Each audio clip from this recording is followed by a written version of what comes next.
Let me introduce your presenter today, Sean Berry. Sean has been with BMC for a long time.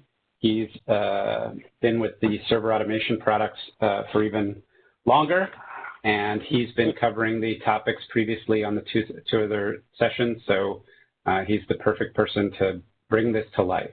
Sean, take it away. Perfect, thanks.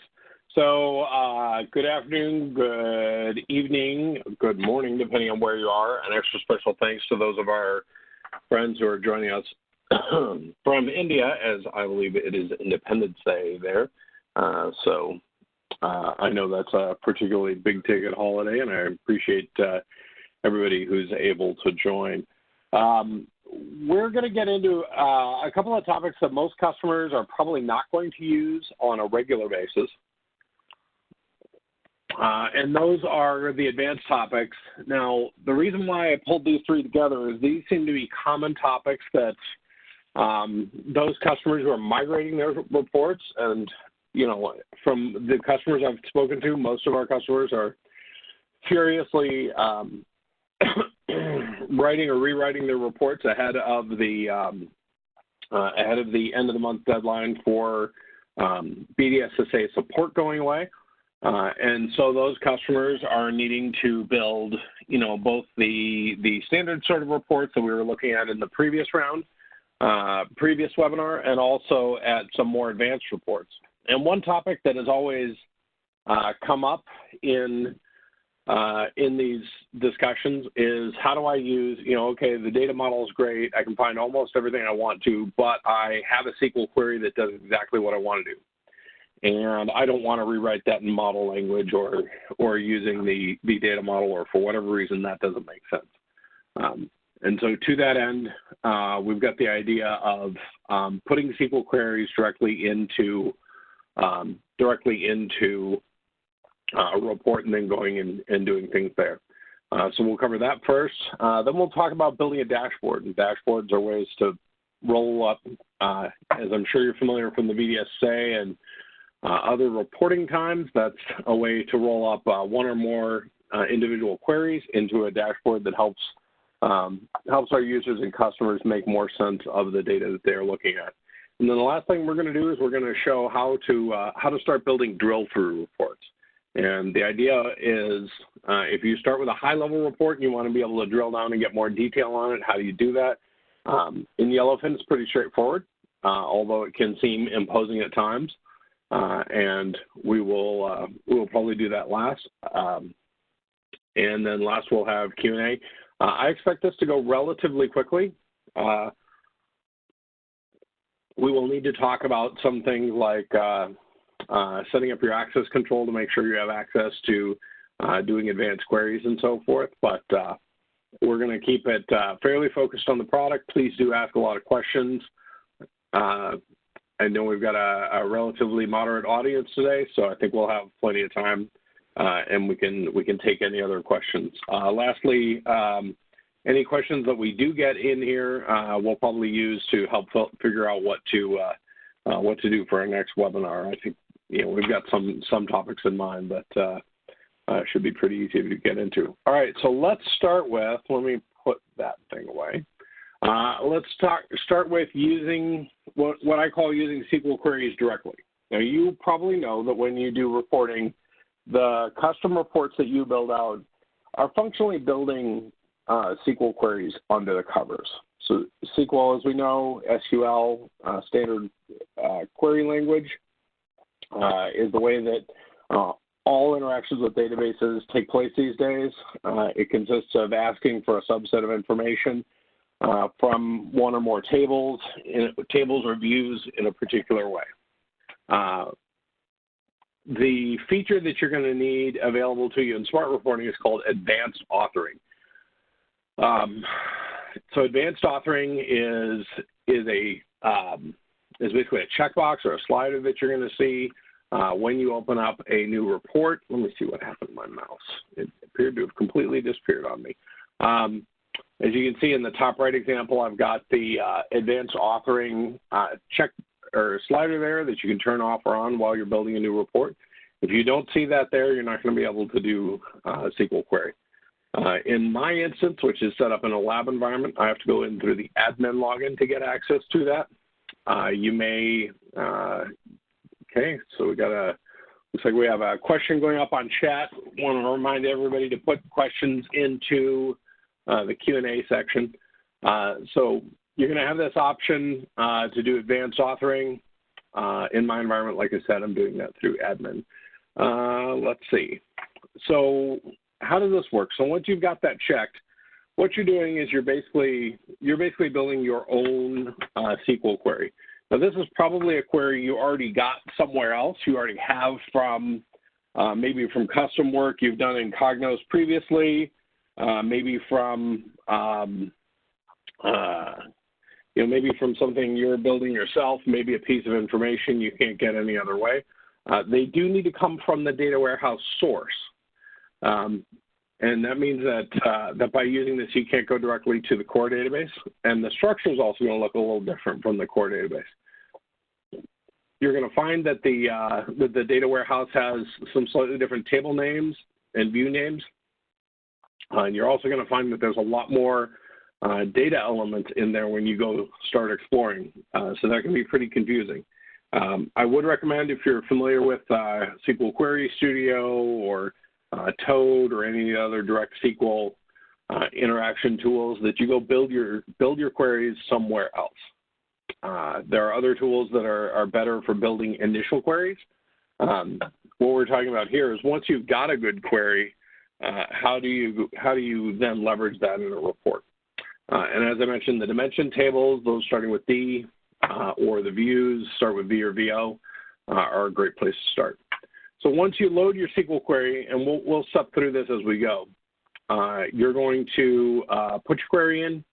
You're going to validate and save it. I'll show you guys that here in a minute. And then you're going to use those columns that are generated like any other data source. You're also going to find that that unless you use a particular SQL trick, you may have some kind of ugly labels on your columns, and that is of course easy to clean up, just like you would with any other report you build in Yellowfin. So in aid of that, I'm going to kind of get us started, and we'll just sort of dive in, and then we can handle any questions as they come up. All right. So I am remote desktops to my reporting environment, and what I am going to do is, and just to give you guys a hint, I'm logged in not through the regular TSSRSA reports, kind of this TSSA-DW. I'm logging in through the admin login, and so that's this TSR URL. So if you're confused about this, I was pretty confused about this myself. If it's not clear to you how to get in here and what you need to do, in my environment, I've got two different admin logins for the data warehouse itself and for TrueSight Smart Reporting in the admin instance. And in my environment, and I have put some fiddling and some time and effort into how to make this a little bit easier, but in this demo environment, that's just kind of how it works. So once I'm in there, I go over and I tell it I want to go look at the admin console, and the admin console is going to show me what looks like regular Yellowfin. Now, because I'm in as the admin login, one of the things that I'm going to see is I'm going to see this administration window here. Now, that's not strictly necessary, but for my environment, that's how I know whether or not I'm going to be able to do advanced queries. So when I hit the drop-down to create a new report, you're going to see I have a few more items than the regular. I hit the drop-down, and I've got that advanced authoring button, and that is the single most important thing for doing freehand SQL queries. Then you've got your author method, and that gives you several choices: freehand SQL, MDX, Jasper, or reporting services. For our purposes today, I'm just doing freehand SQL. We can always go look at the other options another time. And then I'm going to go pick my data source. Now, you're going to notice that there is only one data source, and that's partly due to licensing and other things. But the way this is licensed, the way we have it, we're going to basically have one data source. And then we're going to go create an analysis, aka a report. Now, as you look through your database tables, you will see that there are a lot of different types of types of tables in here that have a bunch of different types of names. You're going to have dimension tables. You're basically going to be able to see all of the ugly underlying data that underlies the data warehouse. You're going to have facts tables that start with F. And there are interesting things that happen to some of these tables every time an ETL happens. Some of them get new data added, others get modified. There's, some pretty interesting things that happen with these. And if you're a big data warehouse geek like I am, you can definitely dig into this stuff and get to understand it, get to understand how these things work under the covers. But I suspect most of us are probably going to be basically starting with a view, basically something like one of these tables that starts with V. I ended up starting with the VO, which gives me some information on servers. So I looked in and found the VO server table, and I basically ended up going off and building a particular SQL query from the VO inventory details. And I may need to actually be in, now this should be fine. All right, so I built a query. Let's see if I can make that a little bigger and a little easier to read. Make this a lot bigger. So maybe not. Oh, there we go. So this is a basic query based on the VO inventory details table. And there's a number of fields in there. Now, they're kind of in a jumbled order. That's kind of the nature of some of these tables. But kind of like that inventory report that we did in the second TSSR webinar, I said I want to get basically the same information. So in that table, there's several fields: server name, IP address, OS name, OS version, model, CPU model, number of CPUs, number of cores, total RAM, total space, agent version, agent state. Now, that's not all of the data that I would necessarily like to have, but that seems like a great starter query. Obviously, if you're more comfortable with some of these reports that or some of these SQL items, you may have other things that you may want to go grab. You're going to notice that when I expand the VO inventory details, those fields are there and a couple others, but they are not necessarily in an order that would make sense for what we want to show. So I'm basically adding two things to this. I'm doing my select field names from table name, basic standard SQL query format. I'm also adding a particular condition, and I'm telling it to select distinct. Now, some of the server inventory information may be in the data warehouse more than one time, right? So if you had a server name, for example, prod dub, that server may have been in there running Windows 2008, and it may also be in there running Windows 2012. Now that it has been upgraded, right? It may have the same server name, IP address, and so forth. Or it may be in there a number of different times because we grab different inventory information without this core information changing. So the thing I'm telling it when I say select distinct is I don't want more than one copy of this information. So now that I've got my query, and you can go grab literally any other field and paste that in there, I'm going to go do a validate, and that's going to do a basic SQL validation. It does not, by the way, tell you that your SQL is. It does not tell you that your SQL is efficient. It doesn't tell you that your SQL makes sense. It doesn't tell you that you're looking at the right data or at the right source. All it's saying is that according to the strict rules of SQL formatting, you have the commas in the right place, and you have the select before the from and that sort of thing. That's literally all that validate button does. So once you validate, you're going to go save that query. And now that you have that query, you're going to have this button. Notice that this button is grayed out. You can edit. You can still come back in and edit this, but unlike the greenish buttons, right? The edit button is gray on gray, and so it's a little less obvious that that's something you can click on, but it absolutely is something you can click on. So once I have my data, I can pull it over and look at the data, just like if I built a report based on any other type of report. So here I see I have my server names, I have my IP addresses, operating systems, and operating system versions. Turns out all my systems are built on VMware, but I have a bunch of different CPU types out there. I have a number of different numbers of CPUs and cores, agent version, and it looks like all of my agents are alive in my environment. So that's an easy way to build a SQL query. Now, one thing that a SQL query can do for you is it can allow you to access information that you might not necessarily pull out of a single domain. You might not necessarily pull out of a single table or two, and it might let you do interesting and creative joins and so forth. A lot of that is beyond the scope of this webinar, but I'm happy to address any questions if people have about it. But at a high level, what this will do is this will let you quickly dump out the results of a query that you already have or that you want to go build, and then format it like you would any other report.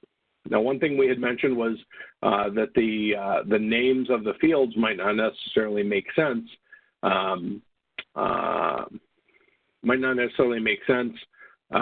If you they might, depending on what comes out of the SQL query. Now, you can use the select field as and give it a different label, but it might just be easier for you to come into your report and go change what the field displays as. And that should come through, and now it says server name, right? Isn't that pretty? And my number of CPUs has underscores in it and no capitalizations. That's another one that that I might want to go in and edit and change how it shows number of CPUs. And I don't expect to see fractional. I don't expect to see fractional CPUs or cores, so I'm going to tell it that I want 0 decimal places on that. And I'm going to expect that field to go to single digits. So that starts to make a little more sense. All right, so at a high level, that's kind of the thing that we're going to come through and do to basically take a SQL query and pull it in. You can, of course, then do all the charting, all the fancy design that you want to do on it. You can do some conditional formatting on, for example, if you have agents that you know are not alive and you want to highlight those in your environment. It's also very common to pull in property information, just like we did in our sample detailed inventory report. We could certainly swing back around to that if you want to see how to build that in a SQL query, but that's probably a good place to be at. So, sample, example, hey, Sean. Freehand. Yes, sir. While you're doing that, Dwayne asks if a data model will be published for this example. I'm not sure I understand the question. But data model. No, yes. Yeah, so this is not a data model. This is the opposite of a data model. This is, all of this information comes out of the inventory data model. Here, let me finish getting this thing labeled.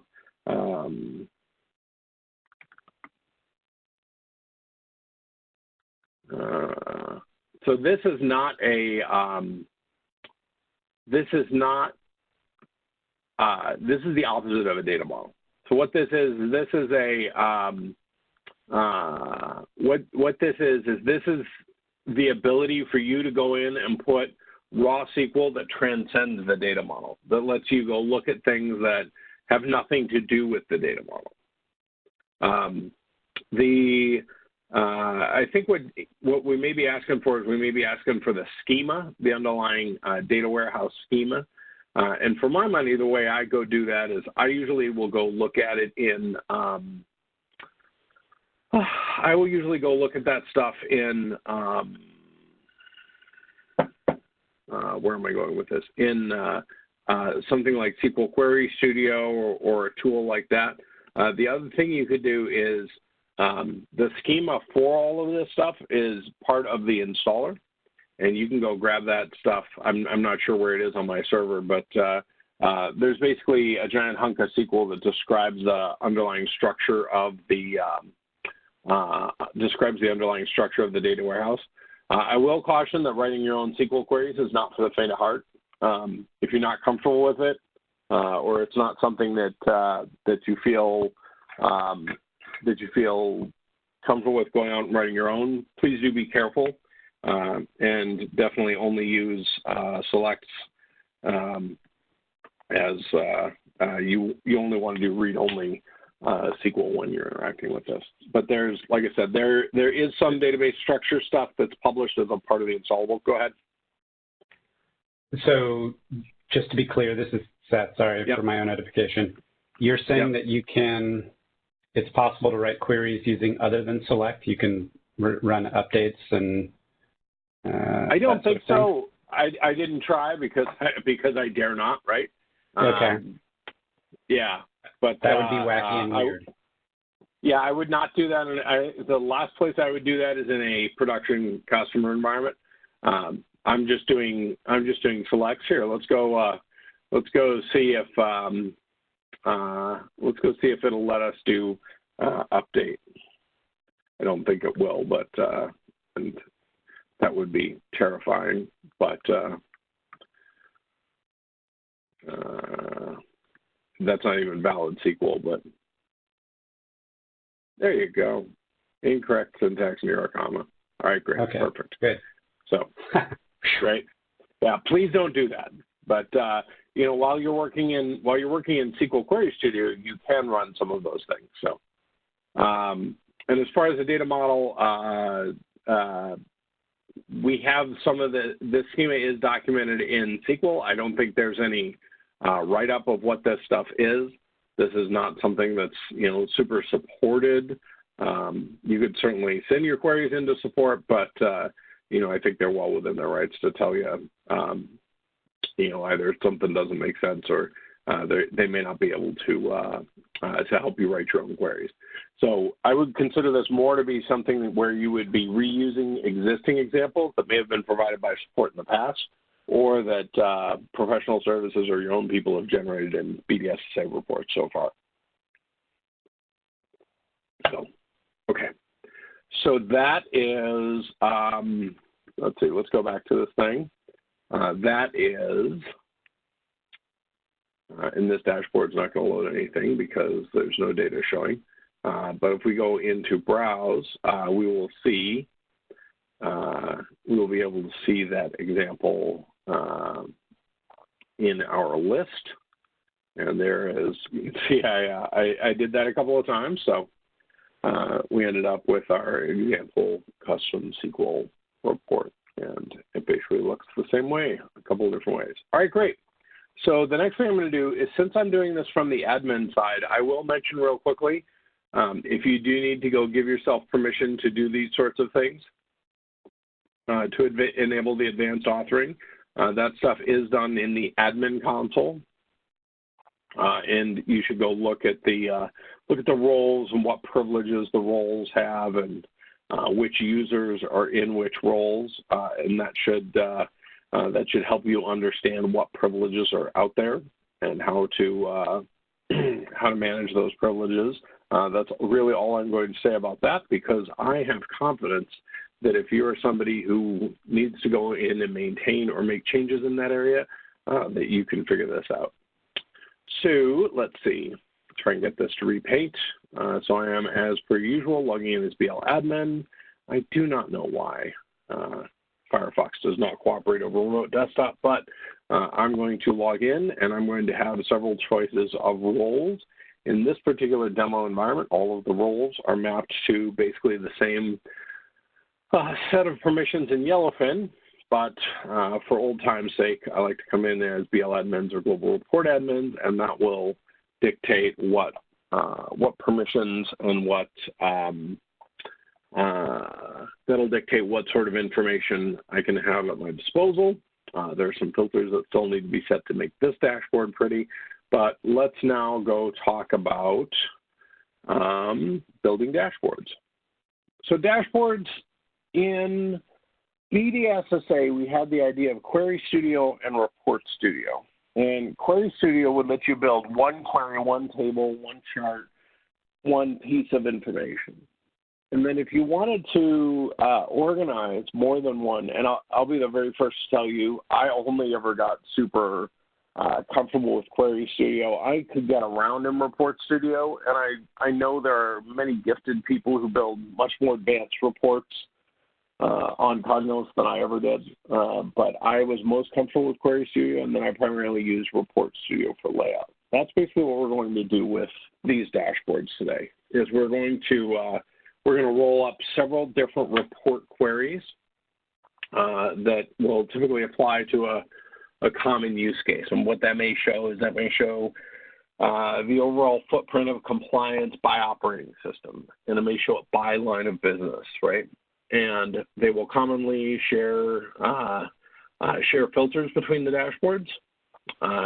And one of the most popular ways to use this is to build a business unit or line of business view into one of the major use cases like patch compliance and inventory. I was at a customer earlier this week, and I was talking to them about building a standard inventory report that they can provide back to their lines of business. Now, they don't want any of their lines of business to see anybody else's stuff, but they do, there is some utility to telling the line of business what environment you think a server is in, what maintenance window you think that server is in, that sort of information. And giving them a view back to it so that they at least understand how operations is treating the different instances in their environment. And then once those dashboards have been built, you can use and reuse them. I've talked to a number of customers that have 100, 200 reports, but it turns out that 50 or 75% of those reports are the same report over and over again with slightly different filters based on line of business. So that's an easy way that you can use dashboards to provide a lot of rich information in a nice professional way without having to rebuild those custom for every single customer. It can take a lot of the work out of building these reports. So for an example, let's go build ourselves a dashboard. Now I have here's the job activity dashboard that shows, job execution frequency. And then I built a custom compliance dashboard yesterday that shows me compliance information a number of different ways. So it shows me trend by policy, trend by server, compliance summary by server, and summary by policy.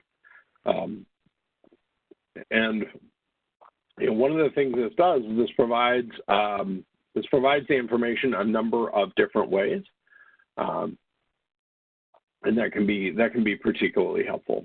So you can have different reports in your dashboard. You've got some things that can be adjusted on them, and some layout and so forth that we can go adjust. Let's see. So this one's built out as 2 columns. You can also do 3 columns. Not sure what that would look like. And I'm just going to mouse over and look at some of the other things. Now, the other thing you'll have is you'll have common filters. So here you'll see that I've got 2 different reports that are using policy names. So I actually ended up with 2 different policy filters. And then one of them, I told it to use all of the policies, but the other one's a more detailed view. And so it's only going to show a single policy. So up here, I can use all. On this one, I've got to pick a particular policy. That's something to be aware of when you're building dashboards, is that while you may have the same filter and you may be able to select more than one, when it comes down to actually filling out a particular subset of requirements for a report, you may end up having to have a single value or go back and look at building that report a different way. So that can be a thing. So what I've got is I've basically got 4 different reports that are designed to run 4 different ways. I think in terms of layout, the way this one would probably work, it might make more sense to show this report or show this layout maybe in a 2-column format rather than being, sorry, in a single column format rather than a two column. But let's go build one of these. It never hurts to start with. And as you see, I built this one from scratch. Let's go build. You can either do up here, or you can come over here and hit the big green plus and create a new dashboard tab. Now, also notice that I've got a lot fewer buttons available to me now that I'm not in the admin view. That's both for your user's protection and for to make the user interface simpler. So I've been building reports, and I've been building those reports as I go a bunch of different ways. Now what I can do is I can come in and use and reuse those reports. Now, when I'm building high-level dashboards, I'm basically going to do things one of two ways, right?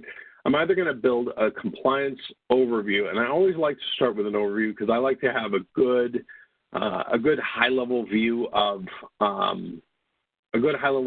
what's in my reporting, right? What's in my environment. That said, you know, I can have a compliance dashboard, but if I don't filter by policy, then I might see compliance policy results for every single policy in the environment, and that may be a lot more than. Seth, is that something I need to look at? No, I'm trying to encourage your colleagues to get on it. Yep. So I'm going to, let's see, Shailendra and others, please ask your questions over in the chat because that'll make it easier, and it makes it easier for us to build an FAQ at the end. So basically what you can do is once you build a new dashboard, it's a question of how you're going to lay things out. And I always like to start with a graph to go on the top of my dashboard. That gives me kind of an at-a-glance view of what's going in. And also notice that as soon as I pasted this in, it said, hey, you got to fill out the filters. And filters you're going to find are a recurring trend in this conversation. The other thing I like about these dashboards is this gives me the ability to go in and pull in the other reports that I've built, right? Pull in the other view. The other thing that's really interesting about this is this might give you the ability to have patching and compliance reports in the same dashboard, and let you get a view, let you get a common view of all of the different things that are going on in your environment. So I like to have it at a glance. So when I go hit policy name, I can see that this is asking me for, I think, policies. So I went up here and clicked the filter option. Now, you're going to notice that these policies are all the names of patch analysis jobs. You can always tell because the out-of-the-box example patch analysis, Red Hat, Ubuntu, and Windows are in there. And in my environment, I always build out a production Linux patch audit and a production Windows patch analysis. That's my example. But there's a lot of other little jobs in here. That's another thing that's important about filtering in dashboards. I may not necessarily want to see the results of every single patching job on my dashboard, so I might want to filter by a particular policy. And then I'm going to come through and filter by operating systems. I, as a rule, start with all, and then I'll filter back down. Let's see, can we select all here? It looks like we can. It is not super clear to me which policy goes with which system. And then I'm going to go look at my PCI data security standard for Windows 2012. And that will be a bunch of filters that I can set.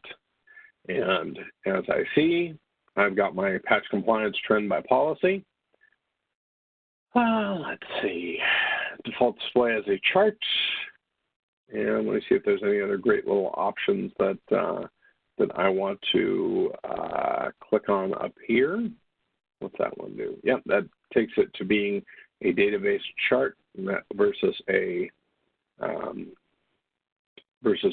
a table. So here's my compliance trend by policy and then my summary by server. And I have always struggled with sizing. I think it might just be that thing right there. There we go. Adjust the sizing so that it shows nicely. And let's see, let's adjust the compliance summary by server to be something that shows a little more. There we go. And manage patch server coverage, which is patch analysis trend by policy. So that gives us some really nice, pretty reports. We might be able to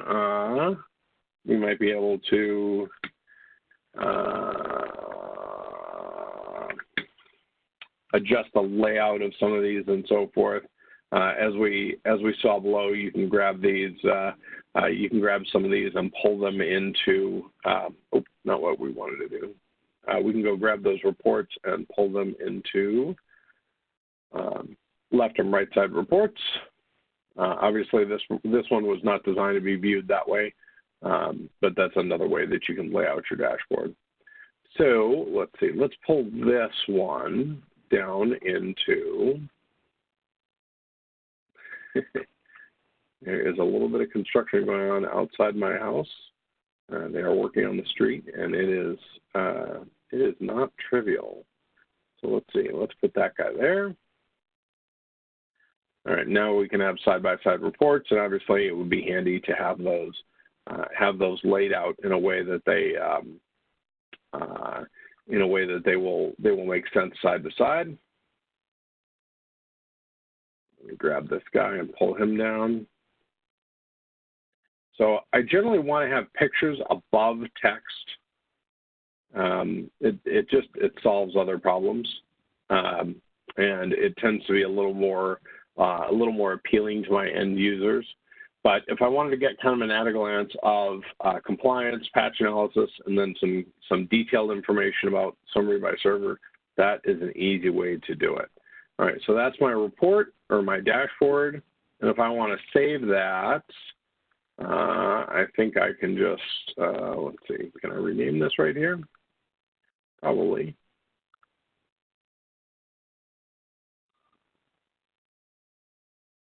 And there it is, back in the same place we were.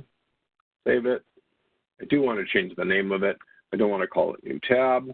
I want to call it server environment overview. And everything has to live somewhere. So I'm going to save it in the dashboard folder. I'm going to tag this with general, if I can type general. Okay. And everybody who has public access can see it. And of course, I can allow people to send it via email as well. Let's go ahead and activate it.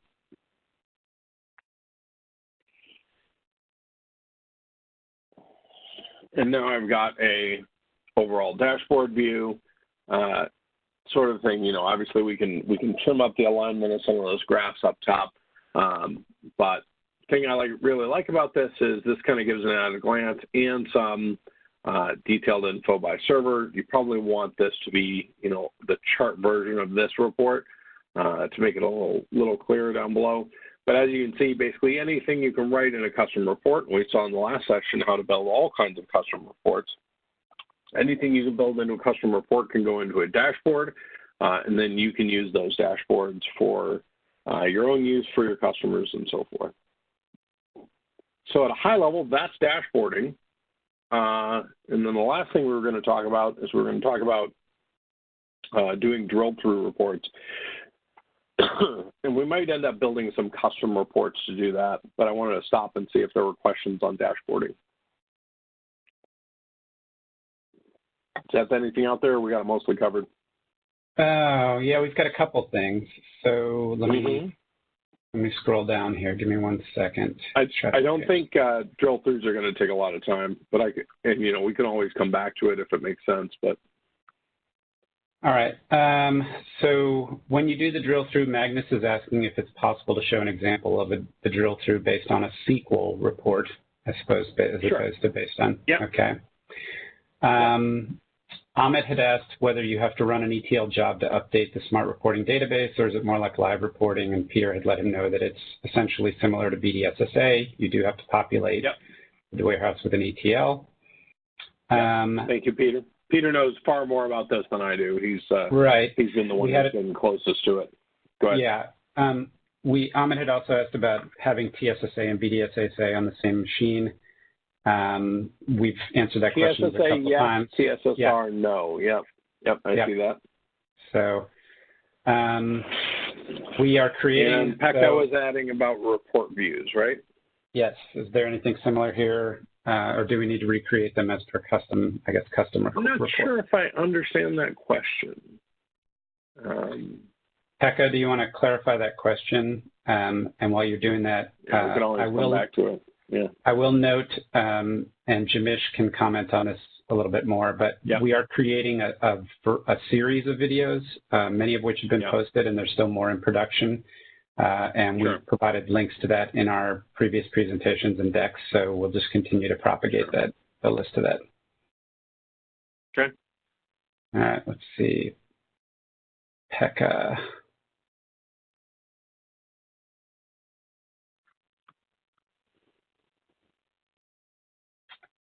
Let's see. All right, so while we're waiting for Pekka to clarify the report view question, Casey asks, how about cross-domain reports similar to what was available in Report Studio? I honestly don't know. Okay. Pete may be able to better answer that.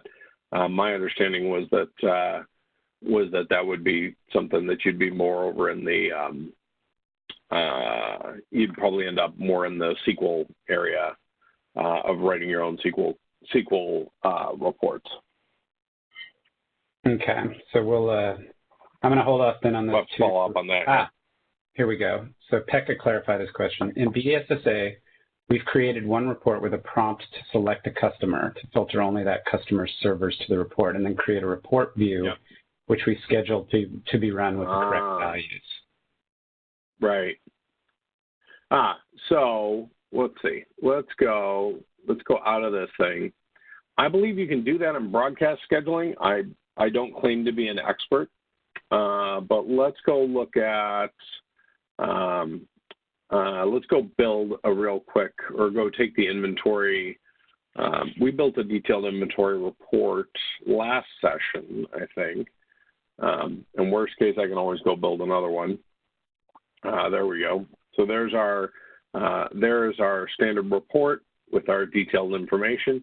And then if we were to add a filter for a customer, let's see, let's edit this guy. We'll edit for data. Yep. And somebody was editing this yesterday or a week ago. Probably me, probably in the session. And we'll end up in the same area as we are for drill through reports. So let's see. Edit. I don't know how we ended up with a graphic. Okay. All right, there we go. Pre-report data, report number 87,000. All right. So what we're going to do is we're going to add a filter for customer. And that is going to let us only show that customer's information to that customer. Also notice this is kind of the same thing as the drill through settings over here. And we can make a report drill through as well. So let's come up to the filter and let's filter for let's filter that customer field, and let's see. You can let them leave it blank, and we'll let them select from a list. I always prefer to do that. It takes a little longer to go query that and then cache it. But I do like having a drop-down list. It tends to make the users a lot more, the versions of the reports a lot more user-friendly. All right, so let's go ahead and save that or publish it. And that should give us a report that now has a filter on it. With customer filter. Okay. Save. Always make things public, or I always make things public, unless it's something that is not really in usable format. format yet, and now I have a filter on the side, filter the customer from list, and let's see. And of course, it did not work the way I expected it to, but I happen to know about the International Shoes Company. All right, well, I might have to cheat and do this the ugly way and go troubleshoot it later. So there is my, all right, let's try that again. Maybe I would have been better off doing it the other way. All right, let's see, don't know what that does. I must not have set up the query right.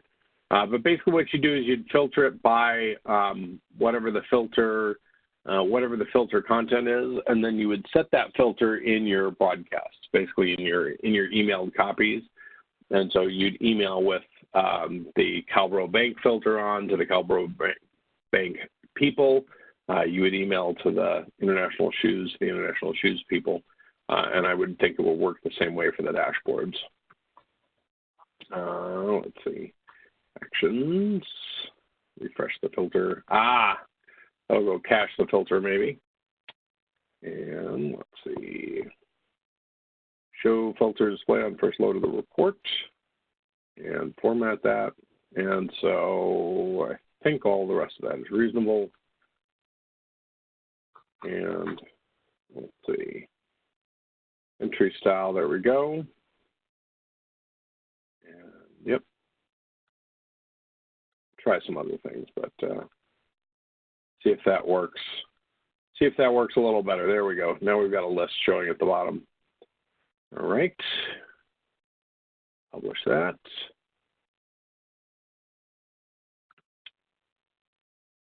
And I do want to leave 5 minutes to do drill throughs. Now we're going to end up in the same exact place we are. We're going to end up in the same exact place we are for doing drill through reports, but I do want to leave ourselves a second. All right. So now we hit the filter, customers, pick the customers that you would do, see that the report filters by those two customers, and then when you schedule your broadcasts, when you distribute it, you can have it using, here we go. So, yep, back to share. When you email it, you can share using the current filter values. So you'll go through, build it, and look at it. I'm sorry? Sorry, background noise. Okay. All right, so I think that's how you're going to do it, but we can certainly drill more into that, and do some follow-up. Now, the other thing we wanted to do was we wanted to talk about drill throughs real quick, and one thing I might want to do with this report is once I've got my inventory information, if I want to then drill through and see other information like more detailed patching results for that server, right? So if I had a high-level compliance report here and I wanted to be able to drill through, when I go into the analysis style, I can come click on drill through. And what that's going to do is that's going to add me a related content tab up top. And when I go click on related content, and Seth, if you can make sure that Pete can chime in, because Pete's got a lot more experience with this than I do. But for drill through, what you can then do is you can use that field. You can then use that field to basically drill through to more detailed information. And so if I go find, let's go say we'll go find inventory detail. Where is it?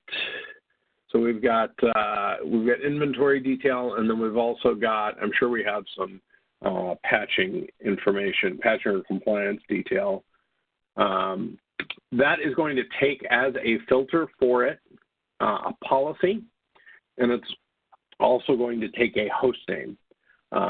So I'm going to fill this out for this purpose. Let's see, OS name is going to map to OS name. Now there was a question about doing this from custom SQL queries. What you're doing when you do a drill through is you're basically picking which fields match to which fields. So in this report that I'm going to go over to, that requires, looks like 1, 2, 3, 4, 5, 6, 7, 8, 9. Wow, that's a lot. That's going to pick a lot of filters, right? But in my master report, in that detailed inventory report that I have built, I know that OS name is going to map to OS name, right? And for a policy name, I don't have a particular policy that I'm going to map to, and that may not, as a result, give me anything that is particularly helpful. But what I'm going to do is the most important thing is when I map the server name to the server name. So as long as the child report can do something useful, and I don't know that this particular report can do something useful with just OS name and server name, and I don't want to filter down any of the job and rule and so forth or policy stuff because I want to pull back all of the information. What I'm going to do is I'm going to map that over, and I'm going to check this so that the server name maps onto the server name, right? And so that's where that link is going to apply. And so what this does is this says, what information from the master report, from the starting report, do I want to map over into the drill through report? And there's obviously other conditionals that you can have for that. And when I go hit publish, let's see, and compliance drill through.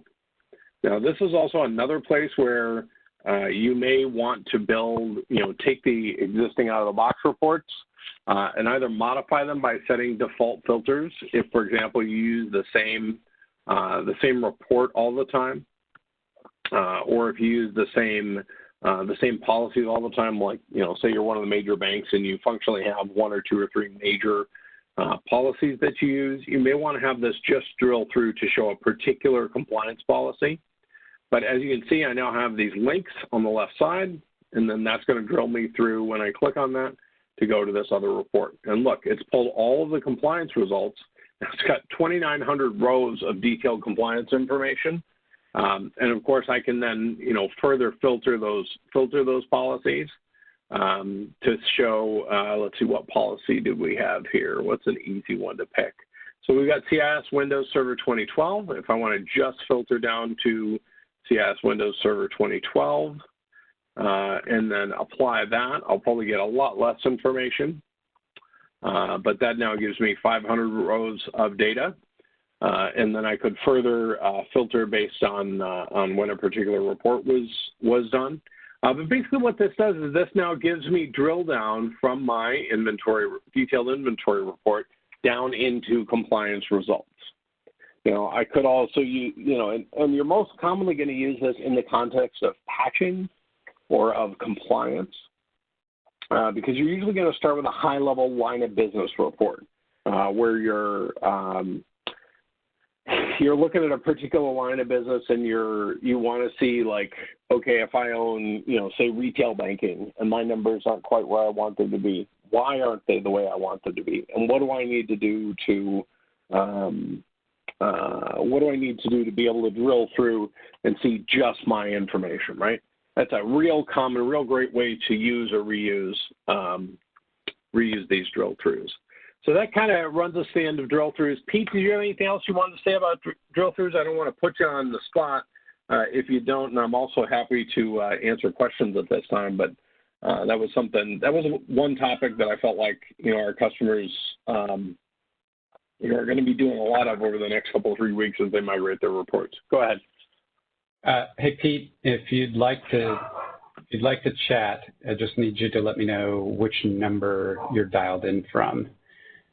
And I can unmute you. And my dogs are saying they would like to participate. Shut up! You get those dogs writing reports, and we'll put them on the payroll. Yep. And so for Amit and others, guys, the main reason why we're spending so much time talking about this and why we're spending so much time showing this stuff is that for the most part, there's no trivial way to map over the reports that were in BDSSA over to TSSR. And that is why we're doing all of this effort. And Amit had one more question. I think what you mean is, can we include custom properties in reports, which are in the inventory domain? And in this case, I do have a couple of custom properties as shown. Customer, location, and environment are in here. And as long as you check the used in reports checkbox on those properties and then rerun the ETL, those can then be included in your reports in the inventory domain. We did cover some of that in the last session, but because we've got a minute, I'm more than happy to show you. Where those are going to show up. So we scroll down, and there's our inventory server property, and you can see that we have a bunch of properties in here, and including, for example, maintenance window, which is already on our list. So once you check the used in reports, you can then map those over and include those in your inventory reports, just like we have here. All right, let's see. So that's drilled through. As you see, they're a lot less scary than they were in BDSSA. You know, I will tell you guys, I've gone to no formal training. I do have some deep experience with this reporting. I probably could tell you more useful and more organized information if I had gone through formal training, but I was able to figure out some of these things, and that's why I'm happy to share these things with you. Please do ask questions. Please do ask questions on the communities wall. Everybody who's here will be following those posts, and we'll be looking for any other questions that get asked. Bob Rudolph says, is there any way to get the property list alphabetized? That is a very fair question, and I do have a request on that into R&D because that's something that can be challenging. But as of right now, I don't have a fix for that. Anything else? Or let's see. Yeah, I end up doing the same thing. So the great workaround for that is if you know what your property's name is, if you just search, it's not great. Obviously, we'd like to be able to pick out of the list, but if you do search, then it does come right up. Let's see, ETL should be the same. And we've obviously talked about the fact that the data warehouse and the reporting install split out into two parts. I think that is most of what I have. Seth, anything else jumping out? One thing that's not super obvious is what we would do for our next webinar topic. So I would invite people to go to the communities and talk about other things that you have questions about. As Seth mentioned, we have a bunch of how-to videos coming out over, some of those have already been posted, right? And then others of them will be posted shortly. So there should be some, a range of helpful resources for customers to leverage at this point. But other than that, I know the install, guys, can be challenging. I know it can be intimidating. I sat with a customer the other day. The key things to remember are when you stand up TSSR, if you're going to run TSSR and BDSSA at the same time, which I gather a lot of customers are going to do, you will need a separate server or a different server to run TSSR on. And that is if you're going to run both of them at the same time. If you're just going to cut over directly, then obviously you can uninstall BDSSA, but I think most of our customers are looking at a parallel operations approach, and I think most of our customers are looking at running in parallel, and that will require a separate server. The good news is for the new portal instance, you can run that on Postgres, which you can install locally, so you don't necessarily need a database instance. I think that's all I've got, and I think we're out of time. Seth, anything else I'm missing? No, I don't think so. Let me say thank you to Sean for putting this together. Really appreciate your energy and willingness to get out here in the community and help folks.